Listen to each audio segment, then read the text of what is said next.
Channel SRC academics. तो जैसा कि हमने लास्ट लेक्चर में अपना लाइफ प्रोसेसेस चैप्टर खत्म कर दिया था, फिनिश कर दिया था पूरा, जिसमें हमने पढ़ा था एक्सक्रीशन, और मैंने आपको कहा था कि हम अकॉर्डिंग टू सिलेबस आगे बढ़ेंगे। तो बायोलॉजी में हमारा नेक्स्ट चैप्टर आता है कंट्रोल एंड कोऑर्डिनेशन। ये अब हम पूरा कंप्लीट करेंगे और आज के इस पर्टिकुलर वीडियो में हम करने वाले हैं nervous system. Control and coordination के पार्ट 1 में कंप्लीट होगा नर्वस सिस्टम, जिसमें हम पढ़ेंगे नर्वस सिस्टम क्या होता है, उसके टाइप्स क्या होते हैं, उनके फंक्शंस क्या होते हैं, फिर हम देखेंगे सेंसरी ऑर्गन्स कौन कौन से हैं, फिर उसमें रिसेप्टर्स कौन से हैं, देन हम न्यूरॉन पढ़ेंगे। आज के इस वीडियो में सब कुछ आपको पूरा डिटेल में पढ़ाया जाएगा, तो इस वीडियो को एंड तक जरूर देखना है ताकि आप कुछ भी यहाँ पे मिस ना करो और सब कुछ आपको अच्छे से बहुत इजीली समझ आएगा, आप सीख जाओगे। एंड एज यूजुअल जो मैं आपको हमेशा कहती हूँ, ये नोट्स आपको साथ साथ नोट डाउन करने हैं। सारे डायग्राम आपको अपनी नोटबुक में अपने हाथ से बनाने हैं। ऐसा नहीं करना कि पीछे पेज लगा के उसको छाप दिया, ऐसा नहीं करना है, खुद अपने हाथ से बनाना है, क्योंकि एग्जाम में आपको बनाने के लिए भी आ सकता है, बना हुआ दे देंगे, लेवलिंग के लिए भी आ सकता है। और कंट्रोल एंड कोऑर्डिनेशन इस चैप्टर को अगर हम एग्जाम पॉइंट ऑफ व्यू से देखें तो ये चैप्टर बहुत बहुत ज्यादा इंपॉर्टेंट है। क्यों? क्योंकि यहाँ से एनसीईआरटी के डायरेक्ट लाइन से क्वेश्चन बनते हैं। छोटे भी बन सकते हैं 1 मार्क्स, एंड आपको डायग्राम वाला भी आ सकता है 5 मार्क्स में, 3 मार्क्स में आपको सिस्टम एक्सप्लेन करने के लिए भी आ सकता है, डिफरेंशिएट भी आ सकता है, बहुत सारी चीजें आ सकती हैं। तो आपको ये बहुत अच्छे से समझना है, पूरा फोकस होके पढ़ना है, अपनी नोटबुक में सब कुछ लिखना है। So let's get started. यहाँ पे हम देखते हैं कंट्रोल एंड कोऑर्डिनेशन। सबसे पहले जैसे हमने पिछले लेक्चर्स में भी किया था, हर चीज को हम सबसे पहले उसके डेफिनेशन से स्टार्ट करेंगे। तो इसकी भी डेफिनेशन देखते हैं क्या होता है। देखो, कंट्रोल का मतलब क्या है? कोई चीज हमारे कंट्रोल में है। कोऑर्डिनेशन, एक कोऑर्डिनेटेड मैनर में साथ मिलके काम करना। When various parts of the body work in a regulated manner, then it is known as control and coordination. अब देखो, जैसे स्टमक है, पैनक्रियाज है, लिवर है, ये सब हमारे डाइजेशन में हेल्प करते हैं।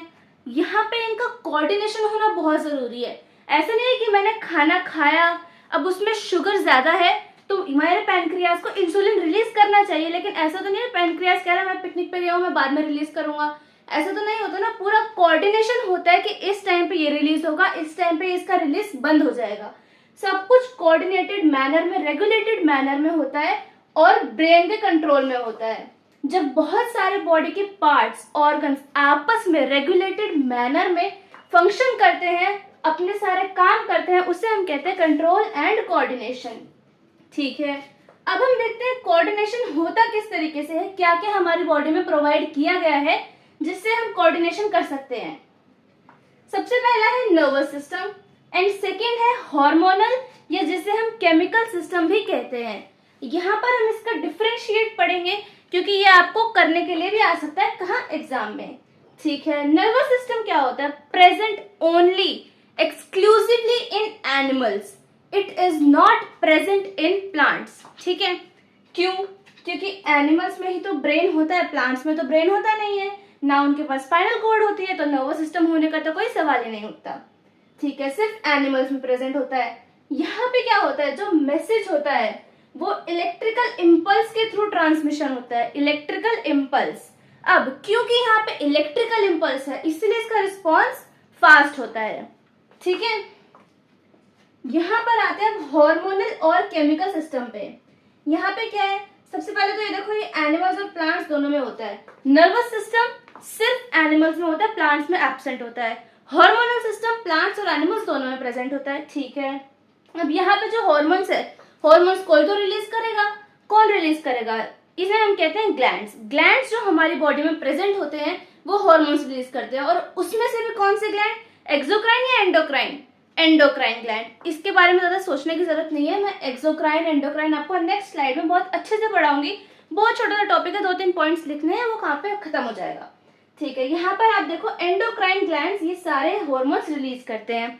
अब क्योंकि ये केमिकल सिस्टम है, हार्मोनल सिस्टम है, इसीलिए यहाँ पे मैसेज किसके थ्रू होता है?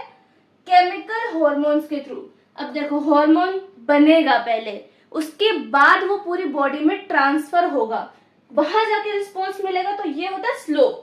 यहाँ पे देखो इलेक्ट्रिकल इम्पल्स है इसलिए इसका रिस्पॉन्स है फास्ट। आई होप आपको ये सब समझ आ गया है। सबसे पहले तो आप इसका स्क्रीनशॉट लो, ठीक है। ये सब कुछ आपको अपने नोटबुक में लिखना है। बार बार इसलिए कह रही हूँ कि आपको ये नहीं करना है मैं देख लेता हूँ कि मैं बाद में स्क्रीनशॉट लेके रख तो लेता हूँ, बाद में पता चला लिखा ही नहीं कुछ भी, अब ढूंढने बैठे हो तुम, कहाँ फोन में मिलेगा इतना सब कुछ। तो इसको अच्छे से नोटबुक में लिखो। अब नेक्स्ट स्लाइड में हम करने वाले हैं एक्सोक्राइन एंड एंडोक्राइन का डिफरेंशिएशन। तो यहाँ पर हम पढ़ेंगे एक्सोक्राइन और एंडोक्राइन के बीच में क्या डिफरेंस होता है, ऐसी क्या चीज है जो इन्हें एक दूसरे से अलग बनाती है। एक्सोक्राइन ग्लैंड्स क्या होते हैं, ग्लैंड्स हैविंग डक्ट्स। वो ग्लैंड जिनके पास डक्ट प्रेजेंट होती है उन्हें हम कहते हैं एक्सोक्राइन ग्लैंड्स। और एंडोक्राइन क्या होते हैं, डक्ट लेस ग्लैंड्स। इनके पास कोई डक्ट नहीं होती है, सिंपल ग्लैंड्स होते हैं। एक्सोक्राइन देखते हैं, release their secretion into the ducts which takes it to the respective organ. इन्होंने अपने सिक्रीशन को कहाँ रिलीज किया, इनके पास जो डक्ट्स है वहां, और वो डक्ट उन्हें लेकर जाएगी उस पर्टिकुलर ऑर्गन तक, उस रिस्पेक्टिव पार्ट तक जहां पर उसकी सिक्रीशन की रिक्वायरमेंट है, ठीक है। अब यहाँ पे डक्ट लेके जा रही है, इसका मतलब क्या है, chemicals travel through duct. Ducts के थ्रू यहाँ पे केमिकल्स जो है ट्रेवल करते हैं उनके ग्लैंड से लेके रिस्पेक्टिव ऑर्गन तक। इसके एग्जाम्पल क्या आते हैं, सलाइवरी ग्लैंड्स। सलाइवरी ग्लैंड्स कौन से 3 होते हैं, मैंने आपको बताए थे। इसका जवाब आप मुझे कमेंट सेक्शन में बताओगे, ठीक है। आगे आते हैं मेमोरी ग्लैंड्स, ये इसके एग्जाम्पल्स हैं, बहुत सारे होते हैं, यहाँ मैंने 2 लिखे हैं। फिर आता है एंडोक्राइन ग्लैंड, डक्टलेस ग्लैंड्स होते हैं, ठीक है। Pour their secretion directly into the blood. अब क्योंकि ये डक्टलेस है, इनके पास कोई डक्ट नहीं है, तो ये अपने सिक्रीशन को डायरेक्टली ब्लड में रिलीज करते हैं। क्यों, क्योंकि इन्हें लगता है कि ब्लड तो पूरी बॉडी में जाएगा, फ्लो तो हो गई, तो वहां से ये हमारी सिक्रीशन भी ले जाएगा, हर एक ऑर्गन तक पहुंचा देगा, हर एक सेल तक पहुंचा देगा। इसलिए इसे हम बोलते हैं सेल टू सेल ये आगे सिक्रीशन इसकी रिलीज होती है, हर एक सेल से होके जाती है। तो बॉडी के हर एक सेल में जहां जहां इसकी सिक्रीशन की रिक्वायरमेंट है, इसकी केमिकल्स की, हॉर्मोन्स की रिक्वायरमेंट है, वहां वहां तक ये पहुंच जाता है सेल टू सेल। क्यों, क्योंकि इसकी सिक्रीशंस डायरेक्टली ब्लड में रिलीज होती हैं। Example, pituitary, thyroid and hypothalamus, ovaries. Ovaries and testis are heterocrine. Heterocrine में आपको बताऊंगी अभी अच्छे से। पिट्यूटरी, थायराइड हो गया, एड्रेनल ग्लैंड हो गया, बहुत सारे ग्लैंड्स हैं। इसका स्क्रीनशॉट ले लो, ठीक है। अब हम पढ़ने वाले हैं हेट्रोक्राइन ग्लैंड्स कौन से होते हैं। हेट्रोक्राइन ग्लैंड्स वो होते हैं, देखो ये एक्सो भी होते हैं और एंडो भी होते हैं। मतलब क्या है, यहाँ पे हम समझेंगे। अब आते हैं हेट्रोक्राइन ग्लैंड्स पे। हेट्रोक्राइन ग्लैंड्स क्या होते हैं, इन्हें हम कहते हैं मिक्स्ड ग्लैंड्स। मिक्स्ड ग्लैंड्स वो ग्लैंड्स जो एक्सोक्राइन भी होते हैं और एंडोक्राइन भी होते हैं, दोनों की तरह फंक्शन करते हैं। Examples, ovary. कैसे ओवरी, कैसे देखो, ओवरी कौन कौन से हार्मोन सिक्रीट करती है, प्रोजेस्टेरोन एंड एस्ट्रोजन, ठीक है। आपकी बुक में एस्ट्रोजन ओ से स्टार्ट किया गया, तो आपको ओ से लिखना है, ओ एस्ट्रोजन, ठीक है। ई से मत लिख के आ जाना पेपर में, जो एनसीईआरटी में लिखा वही लिखना है। एंड ये तो हो गया इसका हार्मोन वाला पार्ट, यानी एंडोक्राइन पार्ट। एक्सोक्राइन कैसे है, ये क्या रिलीज करता है, एग। एग रिलीज करता है एवरी मंथ, इसीलिए ये दोनों तरीके के काम कर रहे हैं। इसे मिक्स्ड ग्लैंड्स कहते हैं, हेट्रोक्राइन ग्लैंड्स कहते हैं। एग्जांपल है ओवरी। ऐसे ही आ जाते हैं टेस्टिस पे। टेस्टिस हॉर्मोन्स कौन से सिक्रीट करती है, टेस्टोस्टेरोन, ठीक है। और साथ ही गैमीट क्या रिलीज करती है, क्या बनाती है, स्पर्म। दोनों तरीके के काम कर रही है, इसलिए इसे भी हम हेट्रोक्राइन ग्लैंड कहते हैं। एक और आता है, यहाँ पे आता है एक और, पैनक्रियाज। पैनक्रियाज भी हेट्रोक्राइन ग्लैंड है। कैसे, देखो यहाँ पे हमने देखा हॉर्मोन्स तो बनते ही हैं, कौन से, इंसुलिन। इंसुलिन का काम क्या होता है, चलो ये देखो, इंसुलिन का काम होता है ब्लड शुगर लेवल को कम करना। और एक और हार्मोन यहाँ से रिलीज होता है, उसका नाम होता है ग्लूकागॉन। ग्लूकागॉन, इसका क्या काम होता है, इंसुलिन का उल्टा। अगर इंसुलिन ब्लड शुगर लेवल कम कर रहा है तो ग्लूकागॉन बढ़ाएगा। इंसुलिन कब काम करेगा, तुमने खा लिया बहुत सारा मीठा, तुम आधा किलो गुलाब जामुन खा गए, इतना सारा मीठा खा लिया, अब बॉडी क्या कह रही है, बहुत सारा मीठा मीठा आया, यहाँ पे ब्लड शुगर लेवल ज्यादा हो रहा है, इसे कम करने की जरूरत है। तो क्या करेगा पैनक्रियास, इंसुलिन रिलीज करा देगा। अब मान लो किसी ने फास्ट रखा है तो वो पूरा दिन तो कुछ खाएगा नहीं, कुछ नहीं खाएगा तो उसकी बॉडी में ब्लड शुगर लेवल की कमी हो जाएगी, वो नीचे गिर जाएगा। तो यहाँ पे ग्लूकागॉन काम करेगा, ये ब्लड शुगर लेवल को बढ़ाएगा। ये दो हार्मोन पैनक्रियास रिलीज करता है। और अब इसके एक्सोक्राइन पार्ट पे आते हैं तो ये होता है पैनक्रियाटिक एसिनाइन। ये आपको सिर्फ यहाँ याद रखना है, आप इसे 11th क्लास में पढ़ोगे, नहीं अभी तो चैप्टर कट गया है। पैनक्रियाटिक एसिनाइन ये होता है इसका एक्सोक्राइन पार्ट। 97% 97 to 99% ये होता है, बाकी 3 to 1% ये होता है। पेनक्रियास भी हमारा एक हेटेरोक्राइन ग्लैंड है। ये यहाँ पे हेटेरोक्राइन ग्लैंड में मैंने आपको समझा दिया कौन कौन से होते हैं, 3, ovary, testis and pancreas. Ovary क्यों, क्योंकि ये हार्मोन में प्रोजेस्टेरोन एस्ट्रोजन रिलीज करती है, एस्ट्रोजन ओ से स्टार्ट होता है। एंड गैमीट रिलीज करती है कौन सा, एग। अब यहाँ पर एक बात और देखो, टेस्टिस में क्या है, देखो हार्मोन तो दोनों सिक्रेट कर रहे हैं, ओवरी भी कर रहा है प्रोजेस्टेरोन एस्ट्रोजन, टेस्टिस भी कर रहा है टेस्टोस्टेरोन।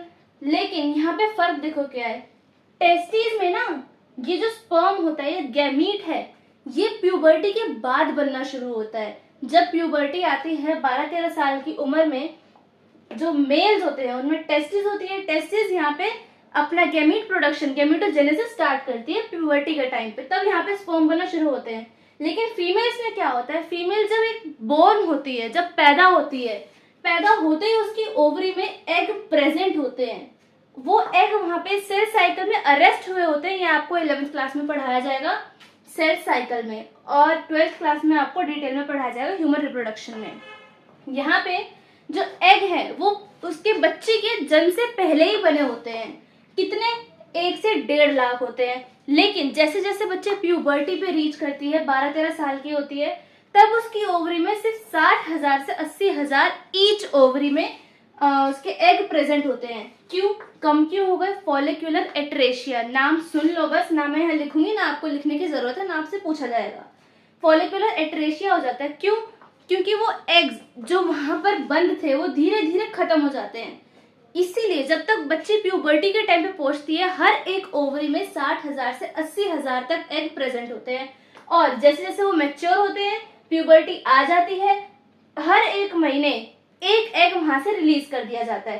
तो यहाँ पे देखना क्या है, टेस्टिस जो है स्पर्म बनाती है, लेकिन ओवरी एग सिर्फ रिलीज करती है, बनाती नहीं, वो पहले से ही बने होते हैं। ठीक है, ये पॉइंट भी मैंने आपको यहाँ पे क्लियर कर दिया है।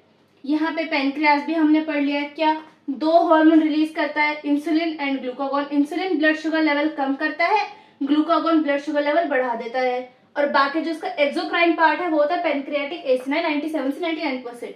इसका स्क्रीनशॉट लो, ठीक है। अब नेक्स्ट स्लाइड में हम पढ़ने वाले हैं नर्वस सिस्टम। इसका फ्लो चार्ट बहुत ज्यादा इंपॉर्टेंट है, इसको आपने खुद लिखना है, साथ साथ लिखना है, स्क्रीनशॉट लेके, मुझे पता तुम लिखते नहीं हो, साथ साथ लिखो सब कुछ। अब हम पढ़ने वाले हैं नर्वस सिस्टम। ये फ्लो चार्ट है, आगे अभी कंटिन्यू होगा, यहाँ पर इसको मुझे डिटेल में समझाना है, इसलिए मैंने यहाँ पे नहीं लिखा है। नर्वस सिस्टम यहाँ पे 2 तरह का होता है। सबसे पहले तो CNS एंड PNS, इसकी फुल फॉर्म याद करना बहुत इंपॉर्टेंट है। CNS मतलब central nervous system and PNS मतलब peripheral nervous system. Central nervous system, देखो हमने नाम से मतलब निकाला है, यहाँ भी नाम से मतलब निकालेंगे। सेंट्रल मतलब सेंटर में, बॉडी के सेंटर में जो प्रेजेंट है उसे हम कहते हैं सेंट्रल नर्वस सिस्टम। इसमें क्या क्या आता है, brain and spinal cord, brain and spinal cord यहाँ पीछे प्रेजेंट होती है, ठीक है। ये बॉडी के सेंटर में है, इसीलिए इसे हम कहते हैं central nervous system. Brain and spinal cord, यहाँ 2 चीजें होती हैं। अब ब्रेन में यहाँ पे नर्व्स प्रेजेंट होती है और स्पाइनल कॉर्ड में भी होती हैं। इन नर्व्स का नाम क्या है, यहाँ पे टाइप्स ऑफ नर्व्स एक टॉपिक आता है, मैंने आपको यही साथ में लिख दिया है। ब्रेन में प्रेजेंट होती है क्रेनियल नर्व्स, जो कि 12 पेयर्स होती है, हर एक नर्व का अपना नाम होता है जो आपको यहाँ नहीं पढ़ना है। स्पाइनल कॉर्ड इसके पास स्पाइनल नर्व्स होती हैं। कितने पेयर होते हैं? 31 पेयर्स प्रेजेंट होते हैं। ठीक है, यहाँ पे ब्रेन एंड स्पाइनल कॉर्ड हमने पढ़ लिया है सीएनएस में। आगे आता है peripheral nervous system. Peripheral, periphery मतलब साइड में, हमारी बॉडी की पेरीफेरी में जो प्रेजेंट है नर्वस सिस्टम, उसे हम कहते हैं पेरिफेरल, पीएनएस। इसके आगे दो पार्ट्स होते हैं फर्दर। कौन सा? Somatic and autonomic. सोमैटिक क्या होता है? सोमैटिक नर्वस सिस्टम वो होता है जो हमारे वॉलेंट्री एक्शंस को कंट्रोल करता है। वॉलेंट्री मतलब जो हम अपनी मर्जी से कर रहे हैं। कौन से वॉलेंट्री एक्शंस? Limbic system. अब लिम्बिक सिस्टम क्या होता है? लिम्बिक मतलब होता है लिम्स।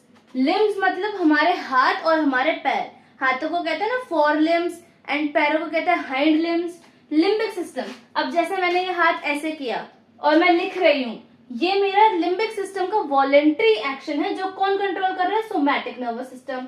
ठीक है, यहाँ पर ऑटोनोमिक नर्वस सिस्टम क्या करता है? Involuntary actions are controlled. Involuntary मतलब जो मेरे कंट्रोल में नहीं है, जैसे कि डाइजेशन, जैसे कि मेरी हार्ट बीट, मेरा सर्कुलेशन, मेरा रेस्पिरेशन, ये सब मेरे कंट्रोल में नहीं है, ये इनवॉलेंट्री है, सब कुछ अपने आप हो रहा है। इसे हम कहते हैं ऑटोनोमिक नर्वस सिस्टम। अब यहाँ पे ऑटोनोमिक नर्वस सिस्टम के भी आगे दो टाइप्स होते हैं। कौन से? Sympathetic and parasympathetic. इसको हमें बहुत डिटेल में पढ़ना है क्या क्या होता है।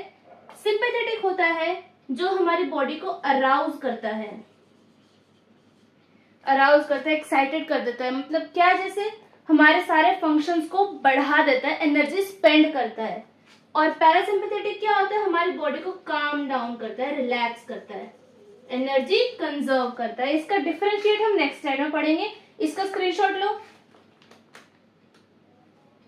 ठीक है, ये आपको लिखना है, सब कुछ लिखना है, साथ साथ लिखो, कुछ भी छोड़ना नहीं है। बहुत आराम से करेंगे हम सब कुछ, पूरा सिलेबस बायोलॉजी का।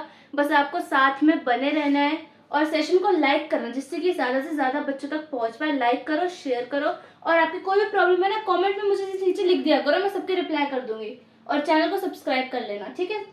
यहाँ पर हमने ये पढ़ लिया है सीएनएस पीएनएस क्या होता है। सीएनएस में ब्रेन और स्पाइनल कॉर्ड होता है। ब्रेन में क्रेनियल नर्व्स होती है, कितनी? 12 पेयर्स। स्पाइनल कॉर्ड में स्पाइनल नर्व्स होती है 13 पेयर्स। पेरिफेरल में क्या होता है? Somatic and autonomous. सोमैटिक में वॉलेंटरी एक्शन कंट्रोल होता है, किसके? लिम्बिक सिस्टम, हाथ के और पैर के। ऑटोनोमिक में क्या होता है? इनवॉलेंटरी एक्शन कंट्रोल होते हैं, जैसे कि मेरा डाइजेशन, जैसे कि मेरा हार्ट बीट। और उसके आगे दो टाइप्स होते हैं, सिंपैथेटिक एंड पैरासिम्पैथेटिक। सिंपैथेटिक में क्या होता है? बॉडी को अराउज करता है, एक्साइटेड करता है, किस लिए? एनर्जी स्पेंड करने के लिए, सब कुछ बढ़ा देता है। और पैरासिम्पैथेटिक क्या होता है? बॉडी को काम डाउन कर देता है, बिल्कुल रिलैक्स कर देता है, एनर्जी कंजर्व करने के लिए। और नेक्स्ट स्लाइड में हम पढ़ेंगे अब सिंपैथेटिक एंड पैरासिम्पैथेटिक का डिफरेंशिएशन। यहाँ हम पढ़ने वाले हैं sympathetic and parasympathetic nervous system में डिफरेंस क्या होता है। सिंपैथेटिक में क्या होता है? Arouses the body to spend energy. मतलब ये कब काम करता है? देखो, फियर, फाइट एंड फ्लाइट, ये तीन एफ जो दिख रहे हैं ना, फियर, फाइट एंड फ्लाइट, इसमें सिंपैथेटिक नर्वस सिस्टम काम करता है। क्या करता है? बॉडी को अराउज कर देता है टू स्पेंड द एनर्जी। यहाँ पे क्या होता है? Stops digestion. ये इसके सिम्टम्स है कि सिंपैथेटिक नर्वस सिस्टम एक्टिव हो गया है। डाइजेशन को रोक देता है। प्यूपिल होता है हमारा, ये आंख में जो छोटे छोटे ब्लैक कलर का होता है ना, वो प्यूपिल होता है। प्यूपिल हमारा डायलेट हो जाता है, बड़ा हो जाता है, जैसे इतना है पहले तो ये बढ़ के इतना हो जाता है। ये अंदर वाला जो होता है प्यूपिल होता है, ये प्यूपिल डायलेट हो जाता है। इनहिबिट सलाइवेशन, सलाइवेशन रोक देता है, गला सूख जाता है। रिलैक्स ब्रोंकाई, ब्रोंकाई को बिल्कुल रिलैक्स कर देता है, क्यों? ज्यादा से ज्यादा ऑक्सीजन अंदर आ सके इसलिए। Increase heart beat, heart beat बढ़ा देता है। हमारा दिल जब धक धक धक धक होता है, वो धक धक धक ऐसे चलने लगता है, क्यों? क्योंकि फियर है, फाइट है, फ्लाइट है। इन तीन चीजों में ये सब होता है, क्यों? क्योंकि सिंपैथेटिक नर्वस सिस्टम एक्टिव हो चुका है। लेकिन जब पैरासिम्पैथेटिक नर्वस सिस्टम एक्टिव होता है तो क्या होता है? बॉडी रिलैक्स हो जाती है, बिल्कुल काम डाउन, बिल्कुल चिल होता है, जो नेटफ्लिक्स एंड चिल होता है, बिल्कुल ऐसे रिलैक्स हो जाती है body to conserve the energy. अब यहाँ पे क्या होता है? बिल्कुल इसका उल्टा। देखो, यहाँ पे डाइजेशन बिल्कुल बंद हो गया था, तो यहाँ पे डाइजेशन प्रमोट होगा। यहाँ प्यूपिल बड़ा हो गया था, यहाँ प्यूपिल छोटा हो जाएगा।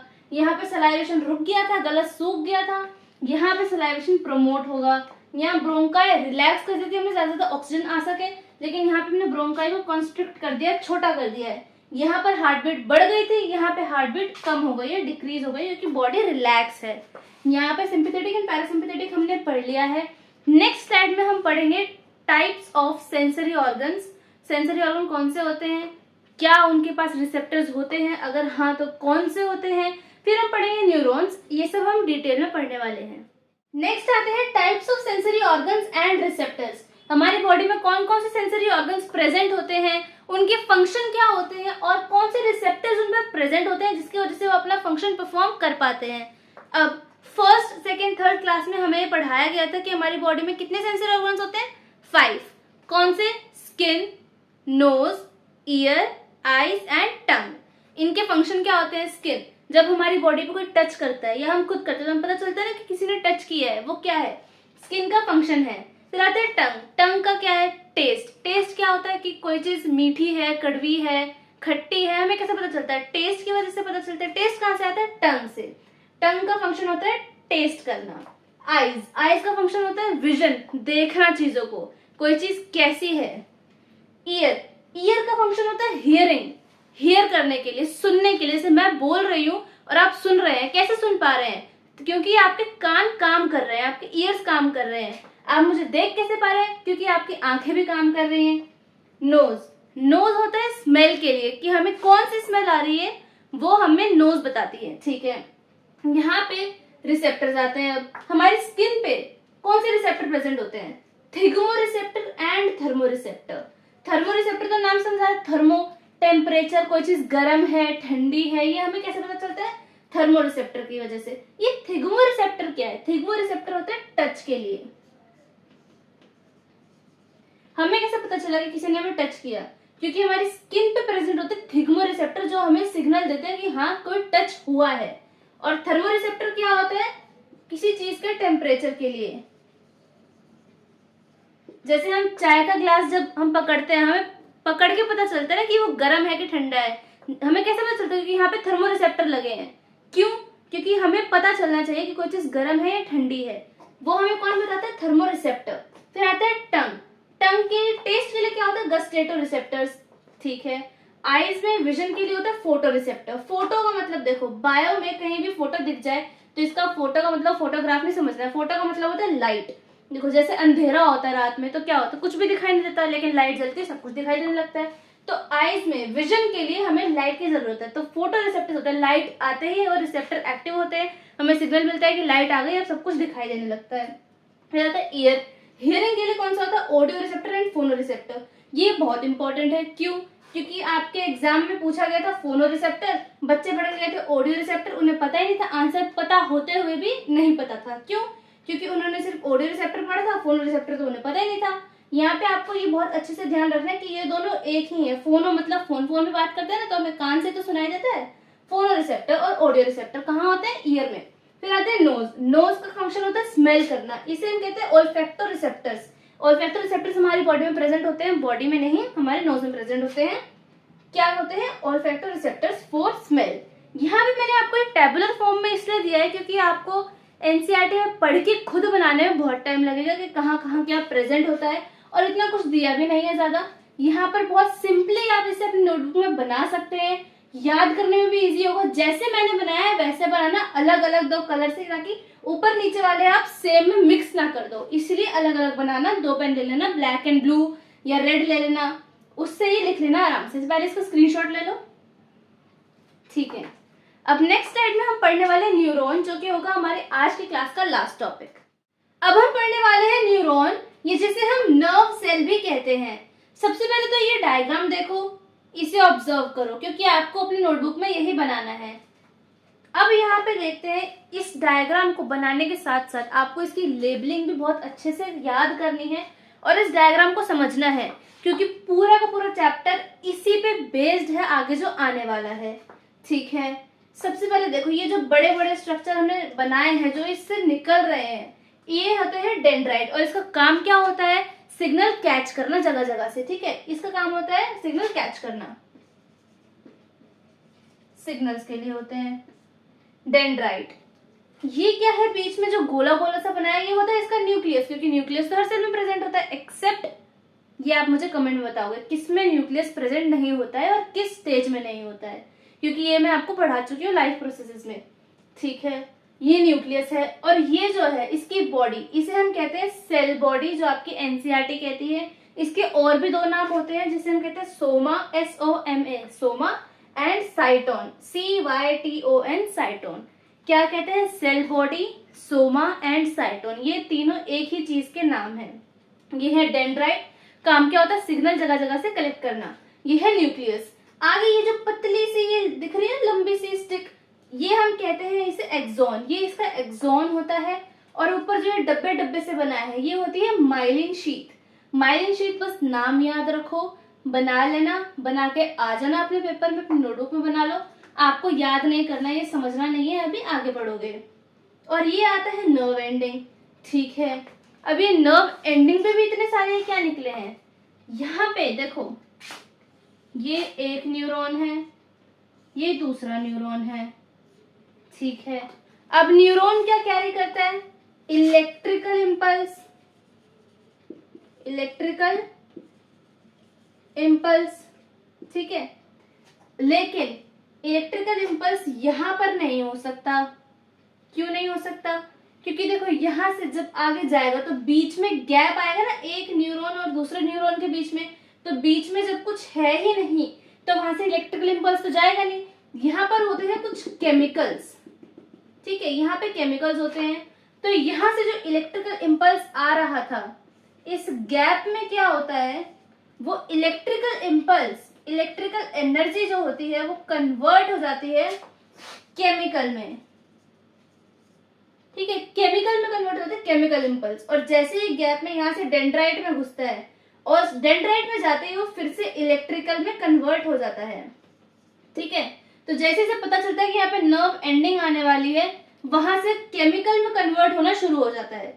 और यहाँ इलेक्ट्रिकल, फिर यहाँ से अगेन गैप में पहुंचेगा, केमिकल हो जाएगा, फिर दूसरे के डेंड्राइट में पहुंचेगा, फिर इलेक्ट्रिकल हो जाएगा, और ये चलता रहेगा ऐसे ऐसे करके न्यूरॉन टू न्यूरॉन।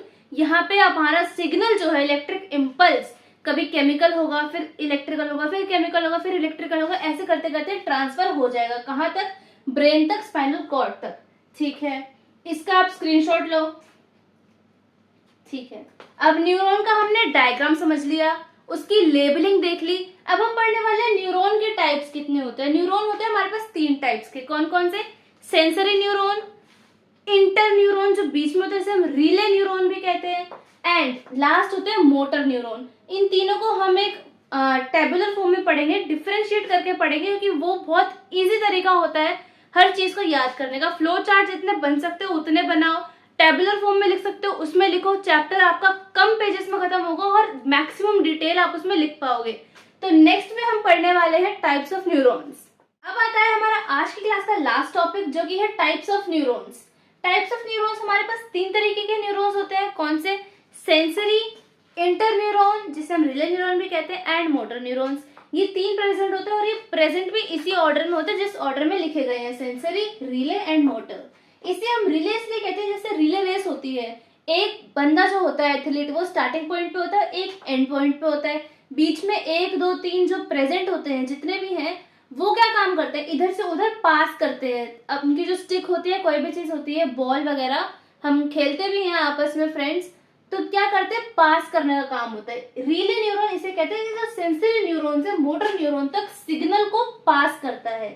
यहाँ पे टेबुलर फॉर्म में इसलिए बताया है मैंने आपको, ताकि आप इसे अच्छे से लिख सको, क्लियर आपको दिख जाए। कुछ भी एनसीईआरटी पढ़ के इधर उधर आपका ज्यादा हौच पौच ना हो, एक जगह पे अच्छे से साफ सुथरा लिखा हुआ मिल जाए। ठीक है, आते हैं हम सेंसरी न्यूरॉन्स पे। क्या होता है? Present near the sensory organs. Sensory organs कौन से? Skin, eyes, nose, ear, tongue, इनके पास ही सेंसरी न्यूरॉन्स प्रेजेंट होते हैं। क्या काम करते हैं? Receives signal from receptors which are present on sensory organ. Sensory organ पे जो हमारे रिसेप्टर प्रेजेंट होते हैं, उनसे ये सिग्नल को रिसीव करते हैं और यहाँ से कहाँ जाता है? इंटर न्यूरॉन्स में। वहां पे क्या करता है? ये सेंसरी ऑर्गन और मोटर न्यूरॉन के बीच में प्रेजेंट होता है। काम क्या करता है? जो सेंसरी न्यूरॉन सिग्नल लेके आ रहा है, वहां से सिग्नल को लेता है और ट्रांसफर करता है मोटर न्यूरॉन में। इसका काम बस इतना है कि यहाँ से जो लेके आएगा उसे यहाँ ट्रांसफर कर देगा। फिर हम आते हैं मोटर न्यूरॉन पे। प्रेजेंट नियर और ऑन मसल्स और ग्लैंड्स। देखो जैसे ये है हमारा न्यूरॉन, ये न्यूरॉन कहाँ प्रेजेंट होगा, यहाँ पर एक मसल होगी या कोई ग्लैंड होगा, वहां पर एक न्यूरॉन प्रेजेंट होगा, ठीक है। एंड जो इसका नर्व एंडिंग यहाँ पे प्रेजेंट होता है, इसलिए इसे मोटर न्यूरॉन कहते हैं। काम क्या होता है, यहाँ से सिग्नल आ गया, carry impulse from brain and spinal cord to the muscle and glands, यहाँ से लेकर जाएगा इसे। अब यहाँ पे जो लेकर आता है, याद करो मैंने आपको एक्सक्रीशन में बताया था, जो लेकर आता है एफरेंट, जो लेकर जाता है इफरेंट। तो जो इम्पल्स हमारा लेके आता है सिग्नल वो होता है एफरेंट नर्व्स, और जो लेके जाता है वो होता है इफरेंट नर्व्स। यहाँ पर हमने ये भी खत्म कर लिया है। एक बार आज के इस लेक्चर में हमने जो पढ़ा है, जितने टॉपिक्स में, आपको उसका एक ओवरव्यू दे देती हूँ बोल के। देखो सबसे पहले हमने क्या पढ़ा, हमने पढ़ा कंट्रोल एंड कोऑर्डिनेशन की डेफिनेशन क्या होती है। जब बहुत सारे ऑर्गन्स रेगुलेटेड मैनर में एक फंक्शन परफॉर्म करते हैं, वर्क करते हैं, उसे हम कहते हैं कंट्रोल एंड कोऑर्डिनेशन। फिर हमने देखा कोऑर्डिनेशन हमारी बॉडी में दो तरीके से होता है, कैसा, पहला नर्वस सिस्टम के थ्रू, दूसरा हार्मोनल या जिसे हम केमिकल सिस्टम कहते हैं। फिर नर्वस सिस्टम क्या होता है, एक्सक्लूसिवली सिर्फ एनिमल्स में प्रेजेंट होता है, प्लांट्स में एब्सेंट होता है, ठीक है। यहाँ पर कैसे होता है, मैसेज जो होता है इलेक्ट्रिकल इम्पल्स के थ्रू जाता है, इसीलिए इसका रिस्पॉन्स फास्ट होता है। फिर हमने देखा था हाँ हार्मोनल में क्या होता है, हार्मोनल में बोथ एनिमल्स और प्लांट्स में प्रेजेंट होता है। यहाँ पे ग्लैंड्स प्रोड्यूस करते हैं हॉर्मोन्स, कौन से ग्लैंड्स, एंडोक्राइन ग्लैंड्स, ठीक है। यहाँ पे जो मैसेज होता है केमिकल्स के थ्रू जाता है, इसलिए इसका रिस्पॉन्स स्लो होता है। फिर हमने देखा ग्लैंड्स में डिफरेंशिएट किया, एक्सोक्राइन होते हैं जिनके पास डक्ट प्रेजेंट होती है, एंडोक्राइन होते हैं डक्टलेस। डक्ट प्रेजेंट होती है एक्सोक्राइन के पास, इसलिए वो अपनी सिक्रीशन डक्ट में रिलीज करता है और वहां से सीधा रिस्पेक्टिव ऑर्गन में पहुंचा दिया जाता है। एग्जाम्पल क्या है इसका, सलाइवरी एंड मेमोरी ग्लैंड्स। फिर एंडोक्राइन हमने देखा डक्टलेस है क्योंकि डक्ट नहीं है इसके पास, सीधा अपनी सिक्रीशन ब्लड में रिलीज करता है और सर्कुलेशन के थ्रू पूरी बॉडी में इसकी सिक्रीशन चली जाती है सेल टू सेल, ठीक है। इसके एग्जांपल्स क्या है, पिट्यूटरी है, थायराइड है, एड्रिनल ग्लैंड्स है, एटसेट्रा। फिर हमने देखा हेट्रोक्राइन ग्लैंड्स क्या होते हैं, मिक्स्ड ग्लैंड्स होते हैं जो एंडोक्राइन का भी फंक्शन करते हैं, एक्सोक्राइन का भी करते हैं। फिर हमने देखा उसमें एग्जांपल्स क्या क्या हैं, जैसे कि ओवरी, टेस्टिस एंड पैंक्रियास, ठीक है। फिर हम आए आगे सेंसरी ऑर्गन्स पर। उससे पहले हमने पढ़ा नर्वस सिस्टम। नर्वस सिस्टम में क्या था, मैंने आपको फ्लो चार्ट बताया था। नर्वस सिस्टम दो तरह का होता है, central nervous system and peripheral nervous system. CNS हमारी बॉडी के सेंटर में प्रेजेंट होता है, पेरिफेरल हमारी बॉडी के पेरिफेरल रीजन में प्रेजेंट होता है, साइड में, ठीक है। सेंट्रल में क्या आता है, brain and spinal cord. Brain में होती है 12 pair of cranial nerves and spinal cord में होती है 31 पेयर्स ऑफ स्पाइनल नर्व्स, ठीक है। फिर हमने देखा पीएनएस में क्या होता है, उसमें भी दो तरह के होते हैं, ऑटोनोमस एंड सोमैटिक। सोमैटिक क्या होते हैं, वॉलेंट्री एक्शंस जो होते हैं हमारे लिम्बिक सिस्टम, लिम्बिक मतलब limbs, four limbs, hands, hind limbs, legs, इनके जो है जो वॉलेंट्री एक्शन है, मैं ऐसे कर रही हूँ, लिख रही हूँ, मैं चल रही हूँ, ये सब क्या है, सोमैटिक नर्वस सिस्टम कंट्रोल कर रहा है, ठीक है। फिर हमने देखा था ऑटोनोमिक नर्वस सिस्टम में इनवॉलेंट्री एक्शन, जैसे कि मेरा डाइजेशन अपने आप चल रहा है, मेरी हार्ट बीट अपने आप चल रही है, वो मेरे कंट्रोल में नहीं है, ना मैं उसे अपनी मर्जी से चला सकती हूँ ना मैं उसे रोक सकती हूँ, ठीक है। फिर हमने देखा ऑटोनोमस के भी आगे दो टाइप थे, कौन से थे, सिंपैथेटिक एंड पैरासिम्पैथेटिक। सिंपैथेटिक क्या था, बॉडी को अराउज करता है, फाइट, फ्लाइट एंड फियर, ये था, 3 F थे वहां पे। क्या होता है, बॉडी अराउज होती है, क्यों, ताकि एनर्जी स्पेंड हो सके। इसमें क्या क्या होता है, क्या सिम्टम्स होते हैं, डाइजेशन बंद हो जाता है, प्यूपिल डायलेट हो जाता है, सलाइवेशन रुक जाता है, गला सूख जाता है, हमारे ब्रोंकाई जो होते हैं रिलैक्स हो जाता है कि ज्यादा से ज्यादा ऑक्सीजन जा सके। फिर क्या होता है, हमारी हार्ट बीट भी बढ़ जाती है। और जब पैरासिम्पैथेटिक क्या होता है, बॉडी को रिलैक्स कर देता है, बिल्कुल रिलैक्स काम डाउन हो जाती है बॉडी, क्यों, एनर्जी कंजर्व करने के लिए। इसके सिम्टम्स क्या होता है, डाइजेशन को प्रमोट करता है, वहां रुक रहा था या प्रमोट होता है, डाइजेशन प्रमोट होता है। प्यूपिल जो बड़ा हो गया था वो छोटा हो जाता है, और जो हमारे ब्रोंकाई बड़े थे रिलैक्स हो गए थे वो कंस्ट्रिक्ट हो जाते हैं, छोटे हो जाते हैं। फिर से हमारा सलाइवेशन प्रमोट हो जाता है, फिर हमारी हार्ट बीट है वो भी कम हो जाती है, रिलैक्स हो जाता है सब कुछ। फिर हमने आगे देखा सेंसरी ऑर्गन्स। सेंसरी ऑर्गन्स में क्या क्या आते हैं, स्किन, फंक्शन होता है इसका टच, और इसमें रिसेप्टर्स कौन से होते हैं, थिग्मो रिसेप्टर टच के लिए, थर्मो रिसेप्टर टेम्परेचर को जज करने के लिए कि कोई चीज जो हमारी स्किन पर टच हुई है वो ठंडी है या गर्म है। फिर हमने देखा टंग, टंग का फंक्शन होता है टेस्ट, टेस्ट के लिए क्या होता है, गस्टेटो रिसेप्टर्स होते हैं हमारे टेस्ट में, टंग में, जिससे कि हमें टेस्ट पता चलता है खट्टा है, मीठा है, कड़वा है, कैसा है, ठीक है। फिर हमने देखा आइज, आइज का फंक्शन होता है विजन, विजन कैसे होता है? फोटो रिसेप्टर्स के थ्रू, जिससे कि हमें लाइट में सब कुछ प्रेजेंट जो होता है वो हमें दिखाई देता है। लेकिन जैसे ही अंधेरा हो जाता है तो फोटो रिसेप्टर्स उसे लाइट को एक्सेप्ट करते हैं, लाइट एक्सेप्ट करेंगे तभी हमें दिखेगा, लेकिन अंधेरा होते इसीलिए हमें नहीं दिखता है क्योंकि फोटो रिसेप्टर काम नहीं करते हैं अंधेरे में, क्योंकि फोटो का मतलब होता है लाइट।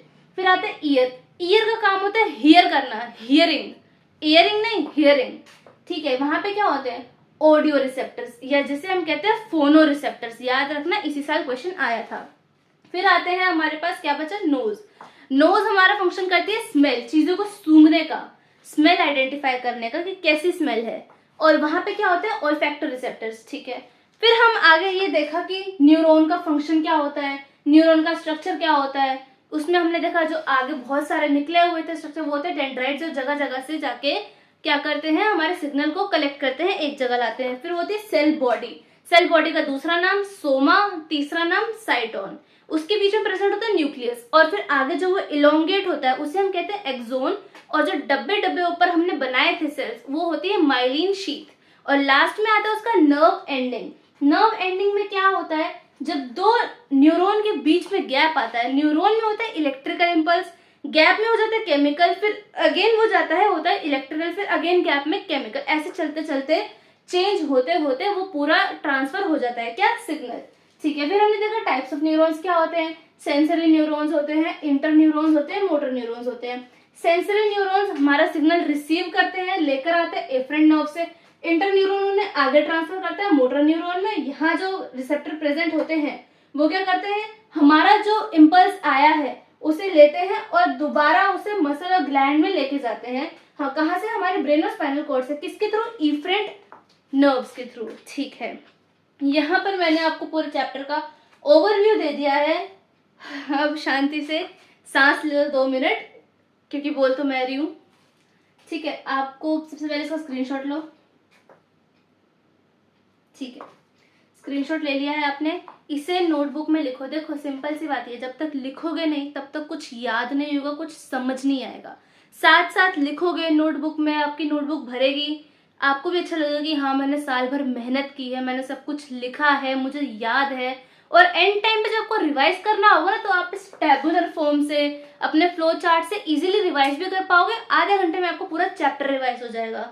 ठीक है, और ये लिखने से आपको एक फायदा और होगा, जितनी बार लिखोगे ना उतनी बार आपको अच्छे से एनसीईआरटी रट जाएगी, क्योंकि ये सारे मैंने एनसीईआरटी के पॉइंट्स ही हैं जो यहाँ लिखे हैं। ये वीडियो देख लो, जितना मैंने इस वीडियो में पढ़ाया है इससे बाहर कुछ नहीं आएगा, कुछ भी नहीं आएगा। जितना मैं आपको इस चैनल पे पढ़ाती हूँ, जितने भी लेक्चर्स मैं डिलीवर कर रही हूँ यहाँ पे, उससे बाहर कुछ भी नहीं आएगा। ये सफिशिएंट है, मोर देन इनफ है।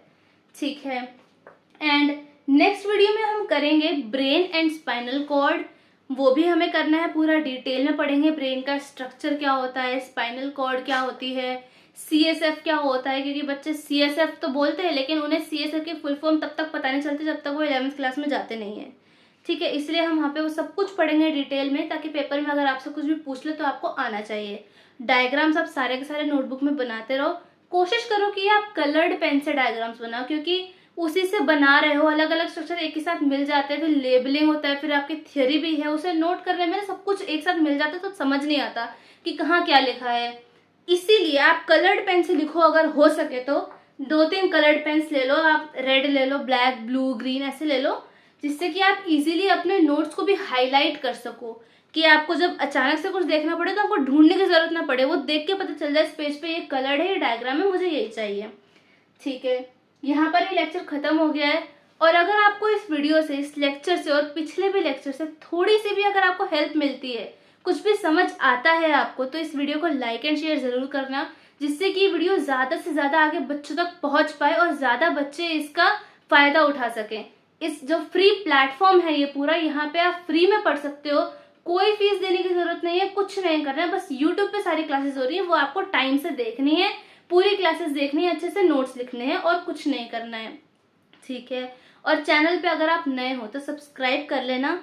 अगर आप सब्सक्राइब नहीं करोगे, बेल आइकन पे ऑल पे क्लिक नहीं करोगे ना तो आपको चैनल की कोई नोटिफिकेशन मिलेगी, नोटिफिकेशन नहीं मिलेगी तो आपकी सारी क्लासेस मिस हो जाएंगी, क्लासेस मिस हो जाएंगी तो बैकलॉग हो जाएगा। और कोशिश करो कि अपना बैकलॉग क्रिएट ना करो, क्योंकि बैकलॉग होता है ना तो एक अनवांटेड सा एक बर्डन अपने आप पे आ जाता है कि मैं ये तो कर रहा हूँ लेकिन पीछे का तो बचा है मेरा। तो उसे साथ साथ करने की कोशिश करो, चाहे आपको रात को 1 बजे करना पड़े, चाहे सुबह 4 बजे उठ के करना पड़े। करना तो आपको ही है, आपके बदले मम्मी पापा भाई बहन तो नहीं पढ़ने आएंगे, या मैं तो नहीं पढ़ने आऊंगी। पेपर भी आपको खुद ही को देना है ना, सब कुछ आपको खुद ही करना पड़ेगा। तो इस वीडियो को अच्छे से देखो। आपके कोई भी डाउट्स है किसी भी तरह के चैप्टर से रिलेटेड, पढ़ाई से रिलेटेड, फालतू बातें कोई नहीं करेगा, ठीक है। यहाँ पे जो भी डाउट्स है आप कमेंट्स में लिखो, मैं आपका रिप्लाई करूंगी सारा। जो भी आपके डाउट्स हैं, हर एक चीज, क्या कैसे पढ़ना है, किस किस चीज की जरूरत होती है, नोट्स कैसे बनाने हैं, कैसे लिखना है, सब कुछ किस तरीके से लिखना है, किस तरीके से एनसीईआरटी पढ़नी है, क्या स्ट्रैटेजी रहनी चाहिए हमारी 10th क्लास में साइंस बायोलॉजी को पढ़ने की, जिससे कि हमारे उसमें फुल मार्क्स आ सके, हम अच्छे मार्क्स सिक्योर कर सकें। इसके लिए आपको इस चैनल को, इन वीडियोस को, इन लेक्चर्स को डेडिकेटली फॉलो करना पड़ेगा, इसे रिलीजियसली फॉलो करना पड़ेगा, तभी आपका बहुत अच्छा पेपर जा पाएगा। ताकि आप पूरे साल अच्छे से पढ़ो। इस चैनल को सब्सक्राइब करो। आई एम शिवांगी चौहान, और वाइंड अप करते हैं इसको, आपकी एजुकेटर। हम मिलेंगे नेक्स्ट लेक्चर में। क्या पढ़ेंगे? Brain and spinal cord. और मैंने आपसे 2 क्वेश्चन पूछे हैं, वो मुझे इसके आंसर कमेंट बॉक्स में चाहिए नीचे, ठीक है। उसका आंसर करना। ना समझ आए, एनसीईआरटी में ना मिले, पिछले नोट्स में अगर आप लिखना भूल गए हो, तो पहले तो जाके आप गूगल पे सर्च करना क्या है, और वहां से फिर वापस आना इस यूट्यूब चैनल पे, अपने उस लेक्चर को देखना जहां मैंने वो पढ़ाया है, और वहां से उस नोट में दोबारा लिखना, आपको उसको सब कुछ लिखना है दोबारा जो आपने मिस कर दिया है। मुझे उन दोनों क्वेश्चंस के आंसर चाहिए कमेंट बॉक्स में जैसे ही ये वीडियो खत्म होती है, ठीक है। I am Shivangi Chauhan and I will see you in the next video. Till then stay tuned to this channel SRC Academics।